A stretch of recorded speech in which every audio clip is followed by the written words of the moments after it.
नमस्कार मित्रों, स्वागत है आपका मेरे YouTube चैनल सोशल टॉक पर। दर्शक बंधु, आपका समय नष्ट न करते हुए एक कथा के माध्यम से हम उन तीनों बातों को समझते हैं। लेकिन आगे बढ़ने से पहले आपको बता दें कि गरुड़ पुराण में कहा गया है कि कथा हो या सीख, अगर बीच में छोड़ दिया जाता है तो वह पाप की श्रेणी में आता है। तो आपसे निवेदन है कि वीडियो को अंत तक पूरा देखें, और अगर आप एक सनातनी हैं तो वीडियो को लाइक करके चैनल को सब्सक्राइब जरूर कर लें। तो चलिए कथा शुरू करते हैं। दोस्तों, आपकी कामयाबी आपके घर में सुख शांति लाती है। आपका हमेशा मुस्कुराना, हमेशा खुश रहना और स्वस्थ रहना जीवन की बेहतरीन खुशियां देता है और आपको इस दुनिया का सबसे सुखी इंसान भी बनाता है। आज की जो कहानी मैं आपको सुनने जा रहा हूं, इस कहानी में सारी दुनिया का ज्ञान समाहित है और सभी मुसीबत का समाधान भी है। इसलिए इस कहानी को आप अंत तक जरूर देखिएगा। बहुत समय पहले की बात है। एक छोटा सा नगर था। उसे नगर में एक बहुत ही धनी सेठ रहा करता था। उसे धनवान सेठ के पास खाने को सब कुछ था, किसी चीज की कोई कमी नहीं थी। उसे धनवान सेठ ने अपने जीवन में बहुत बड़े बड़े मुकाम हासिल किया थे। उसने अपने जीवन में कई सफलताएं प्राप्त की थीं। वह जी नगर में भी व्यापार करने जाता, वहां पर भी उसे सफलता मिलन निश्चित था। वह अपने जीवन में कभी भी हार नहीं था। उसका व्यापार भी खूब जोरों शारों से चल रहा था। उसके पिताजी ने उसे ऐसी कर बातें बता राखी थीं जिसका वह नियमित का किया करता था, और उन्हें बटन का अनुसरण किया करता था, और उन्हें बटन की वजह से उसका जीवन बड़ा ही सुखमय था। वह जीवन के हर क्षेत्र में सफल था। ऐसे ही काफी समय बीत गया और अब वो धनवान सेठ काफी बुद्ध हो चुका था। अब उसे लगे लगा था कि मेरी मृत्यु बहुत नजदीक है, मेरी मृत्यु कभी भी हो सकती है। और वह जानता था कि उसका बेटा बहुत भोला है, बहुत नादान है। उसे अभी दुनियादारी की समझ नहीं है। इसलिए उसने अपने बेटे को अपने पास बुलाया और अपने बेटे से कहा, बेटा, मैंने अपने पिताजी से कर बातें सखी थीं और उन्हें बटन को मैंने अपने जीवन में उतारा। उन्हें के अनुसार की वजह से आज मैं अपने जीवन में इतना सफल हूं। अपना जीवन सुखमय पूर्वक बीता रहा हूं। उन्हें बटन की वजह से आज मैं इतना सुखी हूं, संतुष्ट हूं और इतना धनवान। ना ही कभी मुझे कोई बीमारी हुई और ना ही मुझे कभी कोई धन की कमी हुई। और तुम देख ही का रहे हो कि मैं इस नगर का सर्वश्रेष्ठ धनवान हूं। लेकिन आज मेरे पास जो कुछ भी है, मैं उससे संतुष्ट हूं, मैं खुश हूं। लेकिन मैं चाहता हूं कि तुम मुझे भी आगे बढ़ो, तुम और नाम कमाओ, तुम और धन कमाओ, लोग तुम्हारे बड़े में जान, तुम्हें पहचाना, क्योंकि हमारा समय कुछ और था और तुम्हारा आने वाला समय कुछ और ही है। उसे धनवान सेठ ने अपने बेटे को अपने और करीब बुलाया और उससे खाने लगा। बेटा, आज मैं तुमको दुनिया की ऐसी कर महत्वपूर्ण बातें बताने जा रहा हूं जो मुझे मेरे पिताजी ने बताई थी, और इसी के कारण आज मैं इतना सफल हूं। यदि तुमने इन सभी बटन को अपने जीवन में उतार लिया, इनका नियमित तौर पर पालनपुर किया, इनका अनुसरण किया, तो तुम भी अपने जीवन में बहुत धन्यवाद बन जाओगे, अपने जीवन को बहुत सुखमय तौर पर बिताओगे। इन बटन के अनुसरण से ना तो तुम्हारे घर परिवार में कोई दुख आएगा और ना ही तुम्हारे व्यापार में कभी कोई परेशानी उत्पन्न होगी। इतना कहकर धनवान सेठ अपने बेटे को कर बातें बताना शुरू करता है। वह कहता है, बेटा, सबसे पहले बात है कम पर छाव में जाना और छाव में आना। दूसरी बात, अपने घर के चारों तरफ चमड़े की दीवार रखना।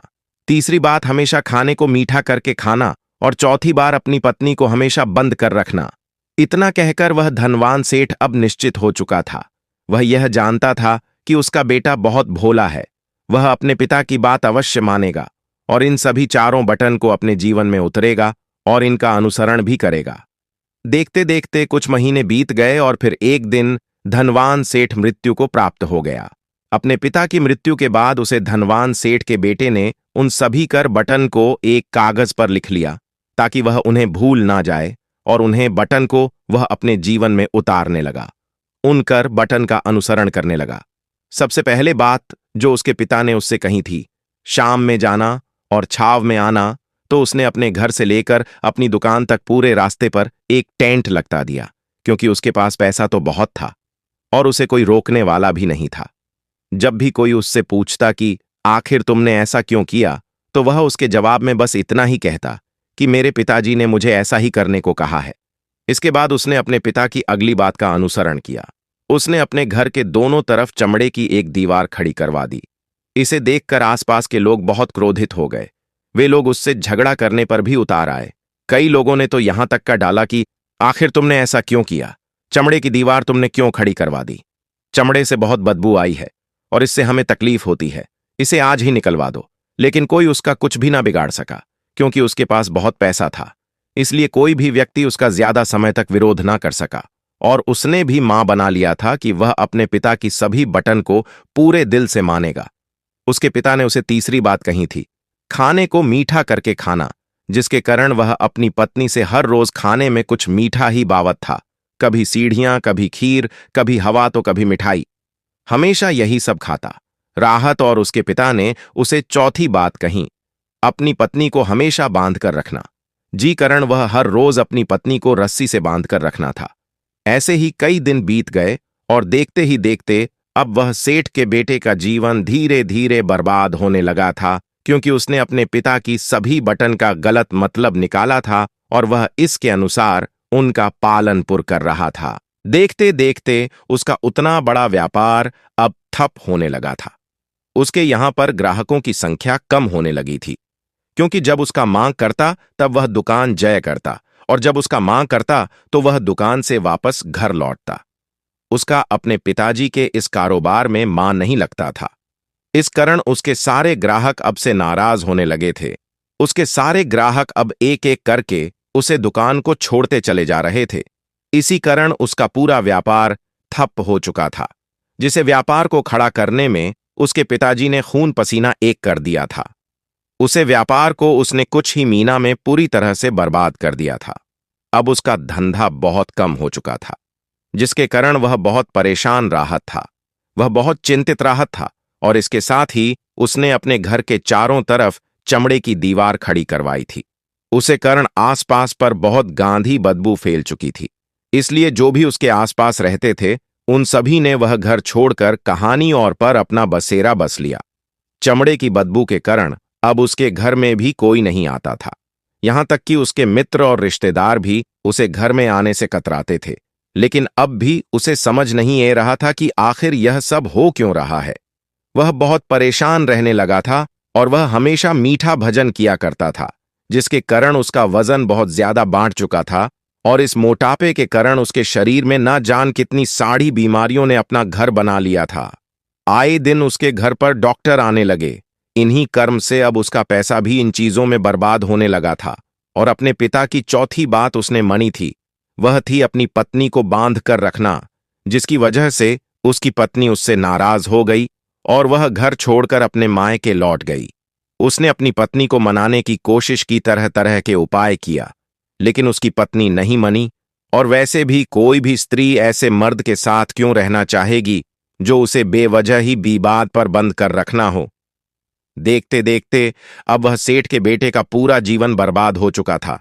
ना तो अब उसके पास व्यापार बच्चा था, ना ही धन, ना ही उसकी पत्नी, और ना ही वह रिश्तेदार जो पैसों के लिए उसके आसपास घुमा करते थे। और तो और अब उसका स्वास्थ्य कभी ठीक नहीं रहा था, जिसके कारण वह बहुत चिंतित रहने लगा था, बहुत परेशान रहने लगा था। उसे यह सब समझ ही नहीं आ रहा था, क्या हो रहा है और क्यों हो रहा है। इन सभी बटन को लेकर तो बहुत परेशान राहत, और वह मां ही मां अपने पिताजी को कोश करता, कहता, पिताजी, आपने तो मेरे जीवन देखते देखते उसका उतना बड़ा व्यापार अब ठप होने लगा था। उसके यहां पर ग्राहकों की संख्या कम होने लगी थी, क्योंकि जब उसका मांग करता तब वह दुकान जय करता, और जब उसका मांग करता तो वह दुकान से वापस घर लौटता। उसका अपने पिताजी के इस कारोबार में मान नहीं लगता था। इस कारण उसके सारे ग्राहक अब से नाराज होने लगे थे। उसके सारे ग्राहक अब एक एक करके उसे दुकान को छोड़ते चले जा रहे थे। इसी कारण उसका पूरा व्यापार ठप हो चुका था, जिसे व्यापार को खड़ा करने में उसके पिताजी ने खून पसीना एक कर दिया था। उसे व्यापार को उसने कुछ ही महीना में पूरी तरह से बर्बाद कर दिया था। अब उसका धंधा बहुत कम हो चुका था, जिसके कारण वह बहुत परेशान राहत था, वह बहुत चिंतित राहत था। और इसके साथ ही उसने अपने घर के चारों तरफ चमड़े की दीवार खड़ी आपकी उन कर बातों के कारण आज मुझे मेरा सब कुछ छन चुका है। ना तो मेरे पास व्यापार रहा नहीं, धन दौलत नहीं, वह रिश्तेदार नहीं, मेरी पत्नी और यहां तक कि मेरे स्वास्थ्य ने भी मेरा साथ छोड़ दिया है। आप ही के कारण आज मेरा पूरा जीवन बर्बाद हो चुका है। यदि मैंने आपकी वह कर बातें ना मनी होती, यदि मैंने उन्हें अपने जीवन में ना उतारा होता, तो आज मैं एक सुखमय जीवन जी रहा होता। आपकी इन कर बटन पर चलकर मुझे क्या मिला?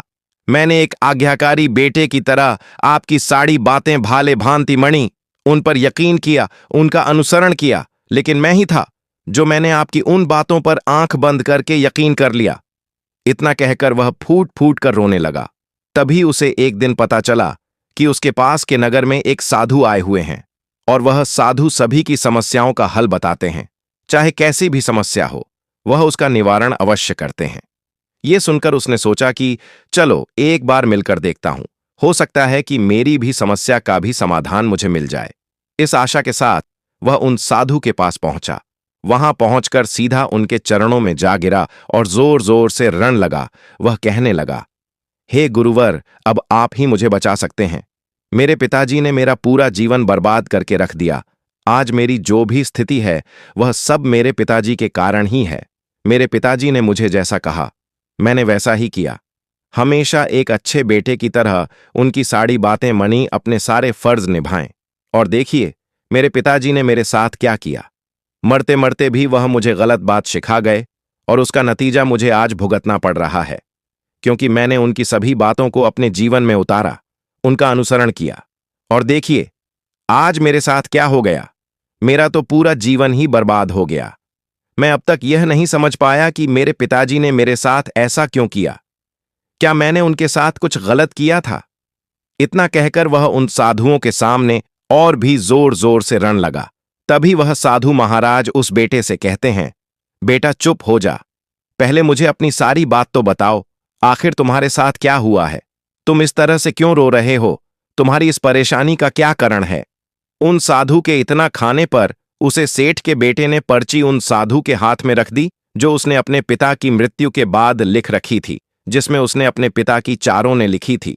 उन साधु ने पर्ची ली और उसे पढ़ने लगे, और उन्होंने जैसे ही वह पढ़ा वह जोर जोर से हंसने लगे। और वह उसे सेठ के बेटे से कहते हैं, तुम कितने बड़े मूर्ख हो।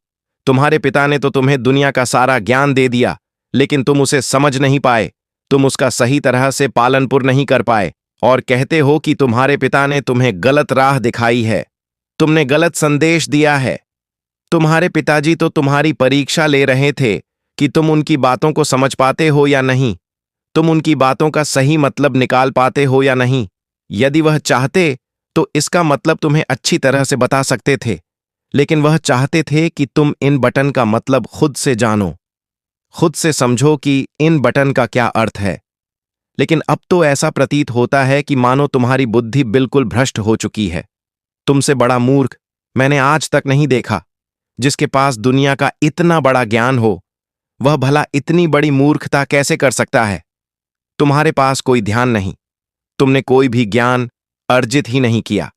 अगर तुम इन बातों का सही मतलब समझ चुके होते तो तुम भी अपने जीवन में अपने पिता की तरह ही सफल होते, खुश होते, और तुम्हारा जीवन सुखमय तरह से बीत रहा होता।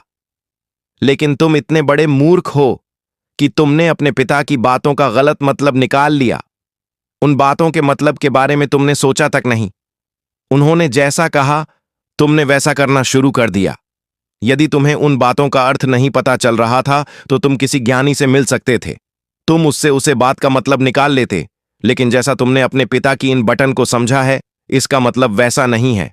इस पर वह धनवान सेठ का बेटा कहता है गुरुवार, आप क्या कहना चाहते हैं? क्या मैं अपने पिता की बातों को सही नहीं समझ रहा? और वैसे भी इसमें समझना लायक है क्या? उन्होंने तो सब कुछ साफ साफ ही बताया था, और मैंने उन्हें अपने जीवन में इस तरह से उतार ली, तो फिर मैंने गलत क्या किया? इस पर गुरुवार एक बार फिर मुस्कुराने लगे और उसे के बेटे से कहते हैं, बेटा, यह जो बातें लिखी गई हैं, इन बातों के पीछे एक गहरा अर्थ है जिसे तुम समझ नहीं। पर इसी कारणवश तुमने यह मूर्खता कर दी, और इसी कारणवश तुमने अपना पूरा जीवन बर्बाद कर लिया। लेकिन अब भी कुछ नहीं बिगड़ा। अब भी तुम्हारे पास बहुत समय, यदि तुम चाहे तो अब से मेहनत करके भी तुम अपने जीवन में एक बार फिर से वो खुशहाली, वो समृद्ध सब कुछ हासिल कर सकते हैं। इस पर वह सेठ का बेटा कहता है, ठीक है, कृपया करके मुझे उन चारों बातों का मतलब समझाइए। आखिर उन कर बटन का क्या अर्थ है? इस पर साधु सेठ के बेटे को कहते हैं, तुम्हारे पिताजी ने तुमसे कहा था, कम पर छाव में जाना और छाव में आना। इसका मतलब यह है, सूर्य निकालने से पहले ही तुम दुकान पर पहुंच जाना और सूर्यास्त होने के बाद ही तुम वापस घर आना, जिससे तुम्हें दुकान पर अधिक से अधिक समय मिल पाएगा।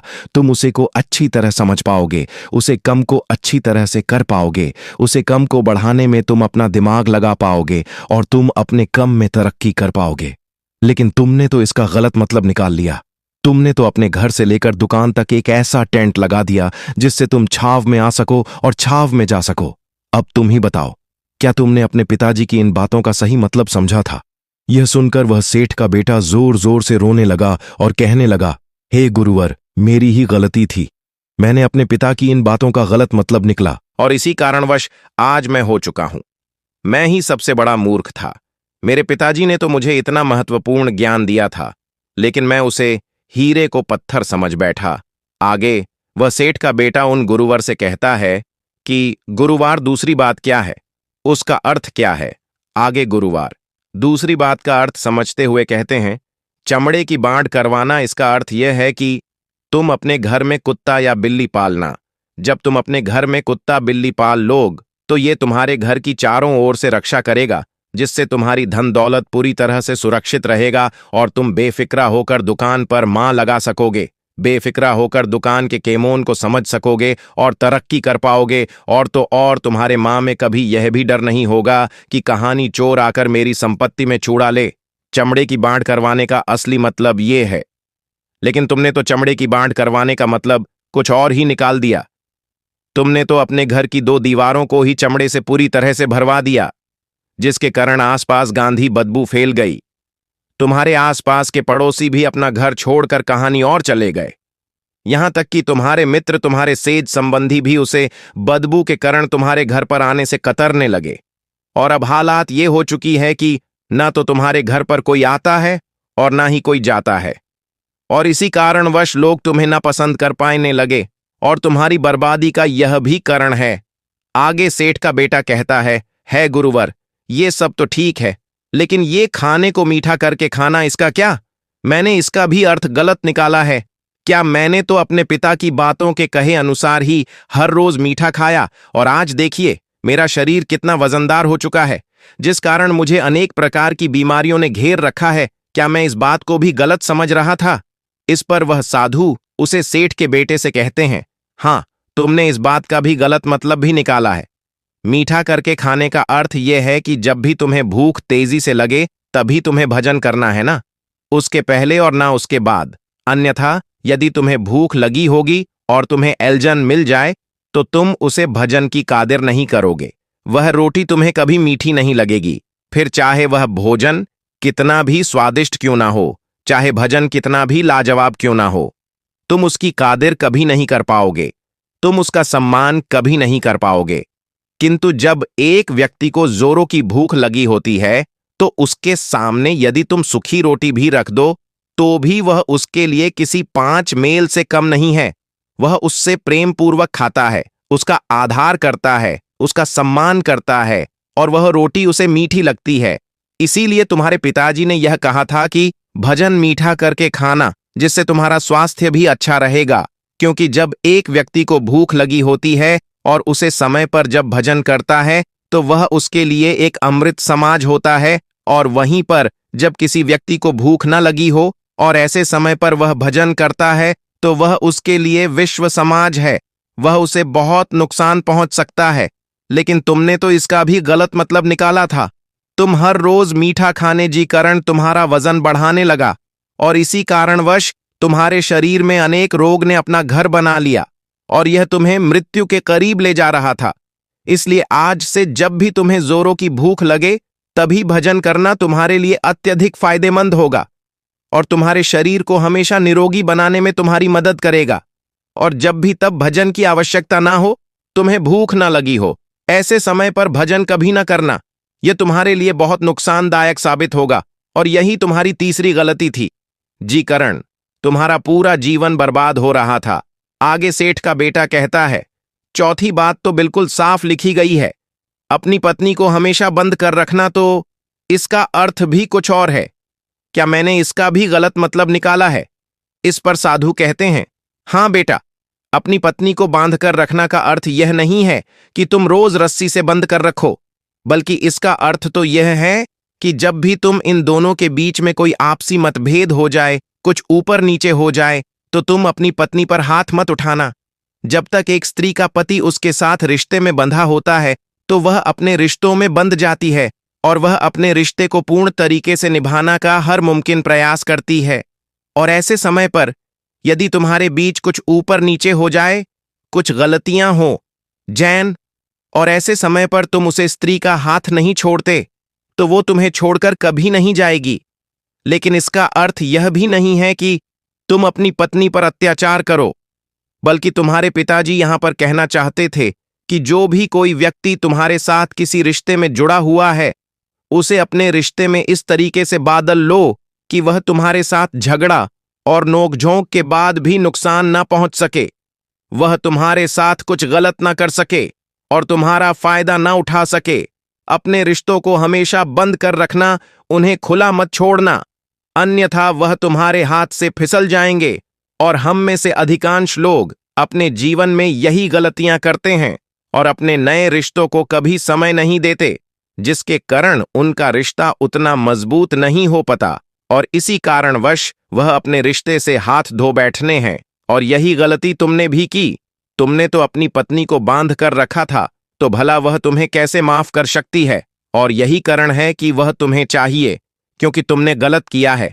इसलिए जो और अपनी पत्नी से माफी मांगो, उसे वापस घर लो। और यही वह कर बातें थीं जो तुम्हें तुम्हारे पिता ने समझने का प्रयास किया था, लेकिन तुमने इन सभी बटन का गलत मतलब निकाला और इसी कारणवश तुम पूरी तरह से बर्बाद हो गए। इन सभी बातों का सही से अनुसरण करते हो तो फिर से वह सब कुछ हासिल कर सकते हो जो तुमने खोया है।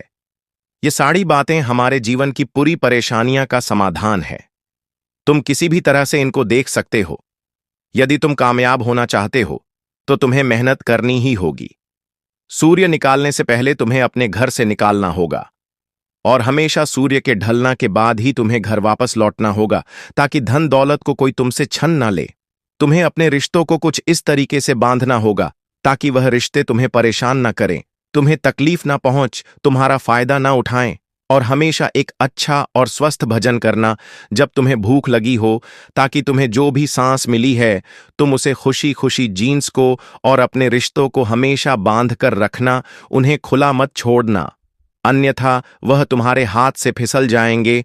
और अपने घर में अवश्य ही कुत्ते या बिल्ली को जरूर पालना, ताकि तुम्हारा धन हमेशा सुरक्षित रहे। इन सभी बटन का अपने जीवन में अनुसरण करने के बाद तुम अपने जीवन हमें सब कुछ एक बार फिर पा सकते हो जो तुमने आज तक खोया है। और हो सकता है कि तुम इससे भी अधिक उन्नति कर पाओ, इससे भी अधिक समृद्धि कर सकते हो, अपने जीवन को खुशहाल और सुखमय बना सकते हो। इतना कहकर साधु शांत हो गए और सेठ का बेटा भी अपनी सभी गलतियां को समझ चुका था। उसने उन गुरु को प्रणाम किया और वापस अपने घर लौट गया। उसने उन सभी चारों बातों को अपने जीवन में उतारा, उनका सही सही अनुसरण किया। उसके बाद से उसके जीवन में सकारात्मक प्रभाव दिखने लगे। वह एक बार फिर से अपने व्यापार को खड़ा करने में सफल रहा। वह एक बार फिर से अपनी पत्नी को घर लाने में सफल रहा और देखते ही देखते उसका जीवन सुखमय और आनंदमय हो गया था। मुझे उम्मीद है कि आपको यह कहानी पसंद आई होगी और आपने इससे कुछ सीखा होगा। कहानी के बड़े में अपने विचार आप हमें नीचे कमेंट बॉक्स में कमेंट करके बता सकते हैं। जाने से पहले वीडियो को लाइक करें और चैनल को सब्सक्राइब जरूर करें। नमो बुद्धाय।